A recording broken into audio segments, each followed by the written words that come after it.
जय हिंद दोस्तों। Henry Kissinger ने कहा था कि यूएस से दुश्मनी जो है वो खतरनाक है, लेकिन यूएस से जो दोस्ती है वो उससे भी ज़्यादा फेटल है। तो भारत ने क्या बोला? भारत ने बोला कि भाई ठीक है, अगर ऐसी बात है तो हम दोस्ती भी नहीं करेंगे और दुश्मनी भी नहीं करेंगे। और उसी का नतीजा है यूएस इंडिया डिफेंस फ्रेमवर्क जैसी एक अरेंजमेंट जो भारत ने एक मिडिल पाथ के नाम पे चुना है यूनाइटेड स्टेट्स के साथ। इनफैक्ट दोनों ही देशों ने ये बैलेंस आउट करने की यहाँ पे कोशिश की है।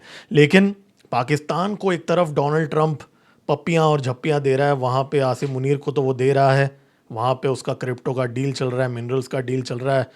ठीक है, ऑपरेशन सिंदूर में ट्रंप ने पूरा पाकिस्तान को सपोर्ट किया और दूसरे हाथों ये डील साइन हो रहा है। इसका मतलब क्या है? भारत और यूएस के बीच में आज भी डिफेंस डील्स हो रही हैं। तो भारत को इसका फ़ायदा क्या है, नुकसान क्या है? और पाकिस्तान, अफ़गानिस्तान और चाइना, इनके लिए ये डील क्या है, क्या मायने रखता है इस रीजन में? इन सारी चीज़ों के बारे में हम बात करेंगे। दोस्तों, इस वीडियो को लाइक कीजिए, मेरे चैनल को सब्सक्राइब कीजिए। मेरा नया चैनल है, मेरा नाम है गिरीश और आप देख रहे हैं जियो पॉलिटिक्स। चलिए स्टार्ट करते हैं। देखिए, पीटर हेग्सेथ जो है सेक्रेटरी ऑफ वॉर बोला जाता है अभी उसको, उसने आज अनाउंस कर दिया है कि राजनाथ सिंह जी के साथ उनकी मीटिंग हुई और वहाँ पे ये यूएस इंडिया डिफेंस फ्रेमवर्क की एग्रीमेंट जो है वो साइन हुई है। तो देखिए, ये जो फ्रेमवर्क है, सबसे पहले मैं आपको बोलना चाहता हूँ, ये पहली बार साइन नहीं हो रहा है, ये बहुत ही पुरानी डील है।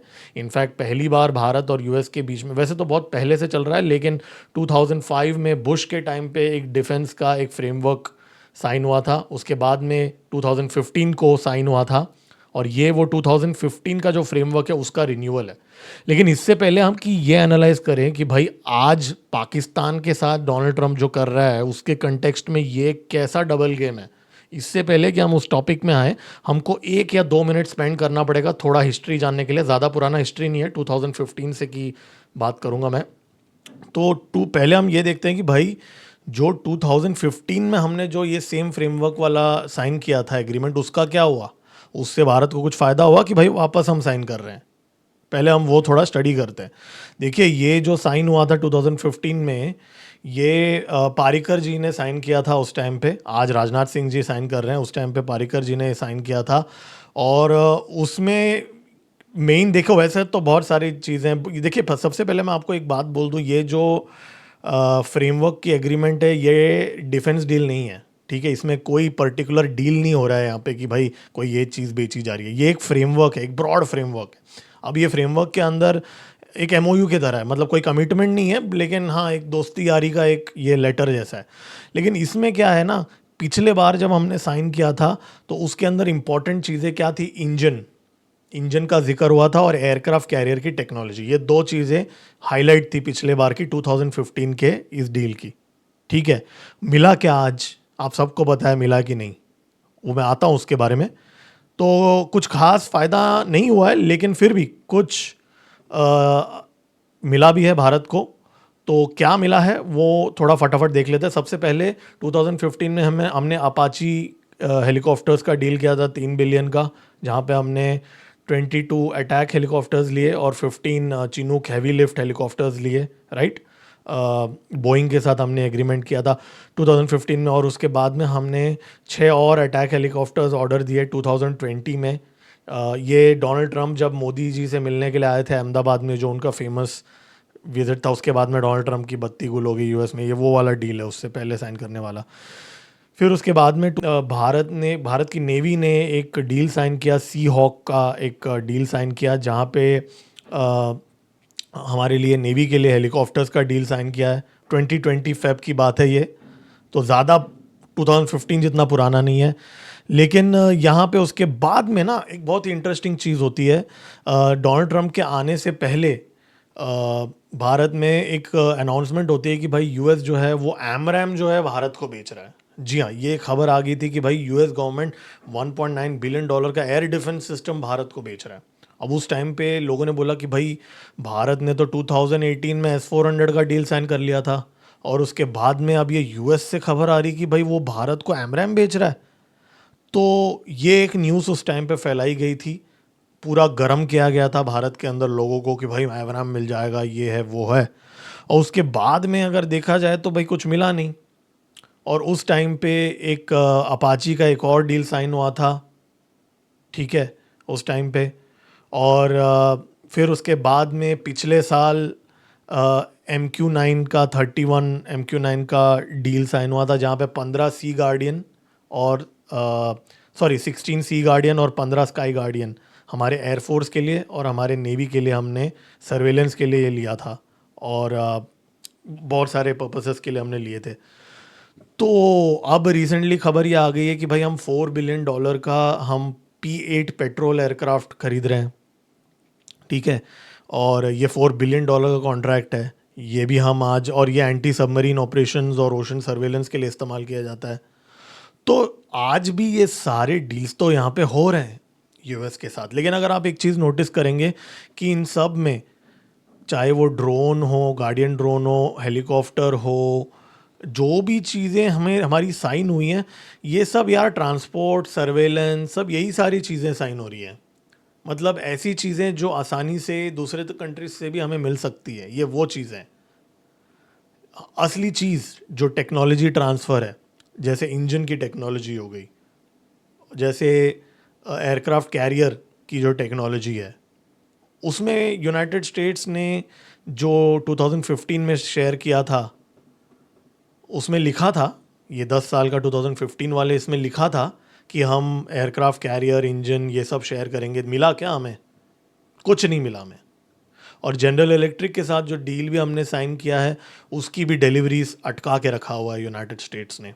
और उसकी भी जो टेक्नोलॉजी ट्रांसफ़र है वो भी 100% थोड़ी है। जो मेन चीज़ है वो तो दिया नहीं उसके अंदर।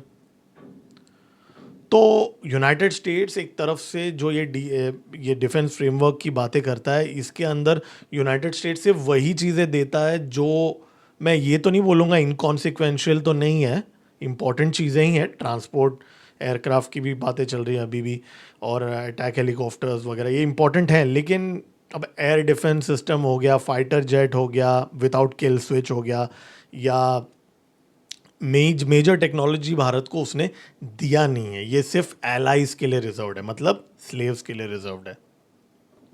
और अब यूएस ने पाकिस्तान को क्या दिया यार? मतलब आजकल तो इतना पप्पियां झप्पियां चल रही हैं, क्या दिया? बहुत कुछ दिया होगा ना।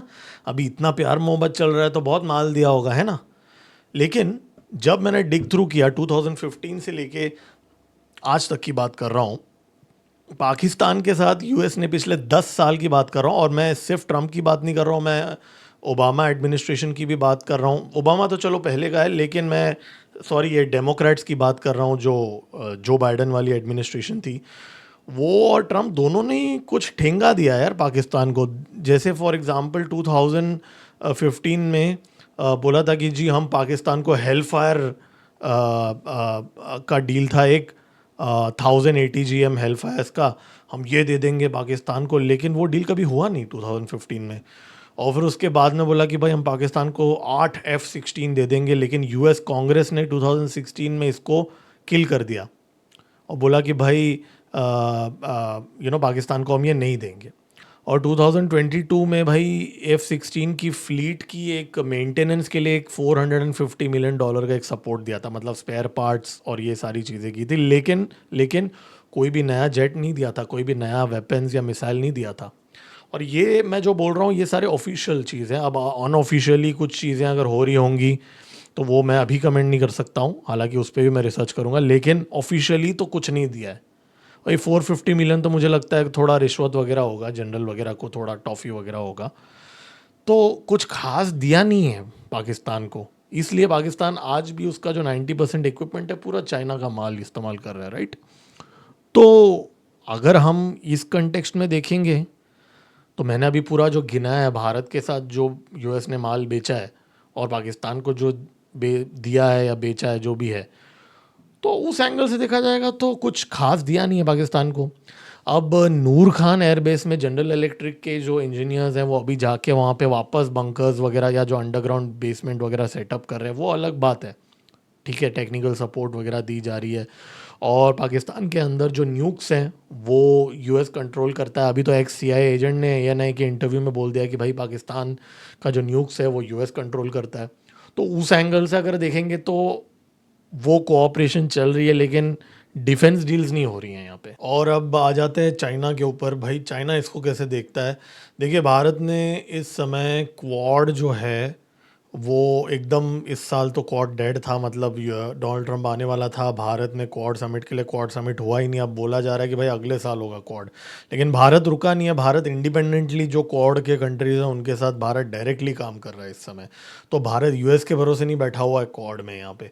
लेकिन यूएस को मुझे ऐसा लग रहा है कहीं ना कहीं फोमो हो रहा है कि भाई यार, भारत और डायरेक्टली फिलीपींस को ब्रह्मोस बेच रहा है, भारत डायरेक्टली ग्लोबल साउथ के देशों के साथ मिलिट्री डील्स कर रहा है। अब तो खबर ये भी आ रही है कि इंडोनेशिया ने भी ब्रह्मोस मांगी है। तो यूएस अभी बोल रहा है कि यार, मैं मेरे को तो लगा था कि मैं क्वाड को स्लो कर दूंगा तो क्वाड रुक जाएगा, ठीक है, ताकि मैं अपना रेयर अर्थ का थोड़ा माल वाल खरीद लूँ शी जिनपिंग से। लेकिन भारत तो भाई क्वाड को हाईजैक कर चुका है। तो यूएस का कहीं ना कहीं महत्व थोड़ा कम हो रहा था साउथ ईस्ट एशिया में। तो भाई फिर उसके बाद में अब खबरें ये आ रही हैं कि क्वाड का होने वाला है मीटिंग अभी अगले साल। तो कहीं ना कहीं चाइना के एंगल से देखा जाएगा तो भाई उसको तो अभी भी ये, वो चाइना ओके है कहीं ना कहीं, मुझे ऐसा लगता है, क्योंकि चाइना को पता है कि यार यूएस ने कोई ऐसा बड़ा मिसाइल सिस्टम, या हालांकि ऐसा नहीं है कि यूएस का मिसाइल सिस्टम बहुत अच्छा है, लेकिन ऐसा कोई बड़ा वेपन वगैरह कुछ बेचा नहीं है भारत को। तो चाइना मुझे लगता है कहीं ना कहीं कंफर्टेबल है इस लेवल ऑफ एंगेजमेंट को लेके। और रही बात रशिया की, भाई रशिया को तो देखो, हमने अभी अभी S-400 का नया बैटरी का भी नेगोशिएशन चल रहा है हमारा रशिया के साथ। सुखोई 57 का भी नेगोशिएशन चल रहा है, ठीक है। इंजन का भी कुछ लोग बोल रहे हैं चल रहा है। तो वो रशिया के साथ, रशिया भी काफ़ी सिक्योर है, व्लादिमीर पुतिन भी काफ़ी सिक्योर आदमी है, इतना भी इनसिक्योर आदमी नहीं है व्लादिमीर पुतिन। तो पुतिन को भी पता है कि यार ये सब डिफेंस फ्रेमवर्क वगैरह वैसे दिखावा होता है, बट ठीक है, ऐसा he is also sorted with this. और रही बात अभी अफगानिस्तान की, देखिए यूएस ने चाबार पोर्ट पे जो सैंक्शंस लगा, जो भारत को एग्जेम्प्ट किया था, वो एक्सटेंड कर लिया है मई 2026 तक। हालांकि मुझे ऐसा लगता है वो मोर ट्रेड नेगोशिएशन में एक स्वीटनर बन के रूप में यूएस ने दिया है वो चीज़। तो वहाँ पे मैं उसको ज़्यादा रीड नहीं करूँगा, लेकिन हाँ, ये बात तो ज़रूर तय है कि कहीं ना कहीं पाकिस्तान को भी यूएस थोड़ा चेक पे रखना चाहता है कि भाई देखो, अफ़गानी तुम्हारी बजा तो रहे हैं बॉर्डर में, लेकिन हम भारत को ये चाबार पोर्ट का एक्सेस देंगे ताकि वो अफ़गानियों को जाके सप्लाई कर सके। अभी वो क्या सप्लाई कर सके वो आप खुद भी अंदाज़ा लगा सकते हैं। तो चाइना, रशिया और अफ़गानिस्तान का ये वाला एंगल यहाँ पे डिफेंस कोऑपरेशन में आता है। और इनफैक्ट सीआईए अभी बांग्लादेश में भी है, जैसे हमने पिछले कुछ वीडियोस में बात किया, वहाँ पे भी इस लेवल के डील्स तो नहीं हो रही है, राइट। और दूसरी बात यह है कि कंगलू जो है वो अफोर्ड भी नहीं कर सकता ना, उसके पास इतने पैसे भी नहीं है। और यूएस ना, बाय द वे, उतना उधारी नहीं देता, ये उधारी तो चाइना देता है, यूएस उधार में बहुत ज़्यादा नहीं देता। यूएस को चाहिए कैश बेटा, यूएस को पैसा चाहिए। तो वो एक बात है। और चाइना अपना और पाकिस्तान का जो एसोसिएशन है वो तो इंटैक्ट रहने वाला है, क्योंकि यूएस ने तो कुछ दिया नहीं है उनको। तो कुछ चेंज होते हुए मुझे नहीं दिख रहा है ये फ्रेमवर्क के वजह से। अब ये जो डील है ये तब हुआ जब मार्को रूबियो जयशंकर जी से मिले थे मलेशिया में। और उस टाइम पे भी भारत, माना जा रहा है कि भारत और यूएस के बीच में बातें चल रही थी। और भारत के जो ट्रेड नेगोशिएशन अभी चल रहा है, union commerce and industry minister Piyush Goyal ji ने उन्होंने अभी एक स्टेटमेंट दिया है कि भारत जो है वो जल्दबाजी में डील नहीं करेगा, वो कोई ट्रेड कंसेशंस ऐसा नहीं करेगा, कोई भी भारत के सर पे बंदूक रख के नहीं बोल सकता कि भाई तुम ये डील साइन करो। तो भारत भी यहाँ पे पुश बैक कर रहा है कहीं ना कहीं। और उतना ही नहीं, इस समय आज यूएस के तरफ से पीटर हेगसेथ ने बोला कि भाई यूएस और भारत का जो रिश्ता है वो इससे ज़्यादा स्ट्रांग कभी भी नहीं था। पता नहीं वो क्यों बोल रहा है ये चीज़। और राजनाथ सिंह जी ने भी बोला कि भाई ये तो एक नया चैप्टर होगा जो भारत और यूएस के बीच में स्टार्ट होगा।